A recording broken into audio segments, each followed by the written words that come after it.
আসসালামু আলাইকুম সম্মানিত ভিউয়ার্স রুবেটেক বিডি চ্যানেলের পক্ষ থেকে আমি রিবুল হোসেন আপনাদেরকে জানাই অসংখ্য ধন্যবাদ। সুপ্রিয় দর্শক, আবারও আপনাদের সামনে নিয়ে আসলাম Realme 10 Plus Pro। আপনারা চাইলে এই ফোনটি ক্রয় করতে পারেন, কারণ এই ফোনটির পারফরমেন্স একেবারেই ভালো। এটি র্যাম রোম 6/128, এছাড়াও এটি AMOLED ডিসপ্লে ফুল এইচডি, এছাড়াও এর হার্ড রিফ্রেশন আপনার প্রায় 120+ ব্যবহার করা হয়েছে। এছাড়াও এর আপনার ক্যামেরা রয়েছে মেন শুটার 108 মেগাপিক্সেল, এছাড়াও দ্বিতীয় শুটার হলো আপনার 8 মেগাপিক্সেল, এছাড়াও আপনার 3 নম্বর ক্যামেরাটি 2 মেগাপিক্সেল ব্যবহার করা হয়েছে। এছাড়াও ফ্রন্ট ক্যামেরায় আপনার রয়েছে 16 মেগাপিক্সেল। এই ফোনটিতে ফ্রি ফায়ার, পাবজি এবং অন্যান্য আদার্স গেম সব খেলা যায়, কোনো রকম ল্যাগ করে না। এছাড়াও এর প্রসেসর আপনার স্ন্যাপড্রাগন।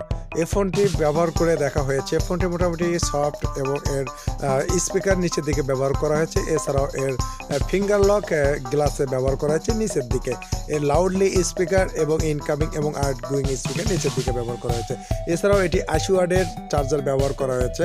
মাত্র 53 মিনিট লাগে ফুল চার্জ হতে। 5000 mAh ব্যাটারি ইউজ করা হয়েছে এই ফোনটিতে। তা দর্শক, আপনারা চাইলে এই ফোনটি ক্রয় করতে পারেন। এছাড়াও এই ফোনের লুক এবং এর ইমেজ এবং এর ভিডিও এবং সব দিকে ঠিকঠাক আছে এবং সব কিছু দেখা হয়েছে। আপনারা চাইলে এটি ক্রয় করতে পারেন। এর বাজেট 38,500 টাকা। এটি AMOLED ডিসপ্লে এবং 6.7 ইঞ্চি। তা দর্শক, অবশ্যই ভিডিওটি শেয়ার করে দেবেন। আবারও দেখা হবে নতুন কোনো ভিডিও নিয়ে। আল্লাহ হাফেজ।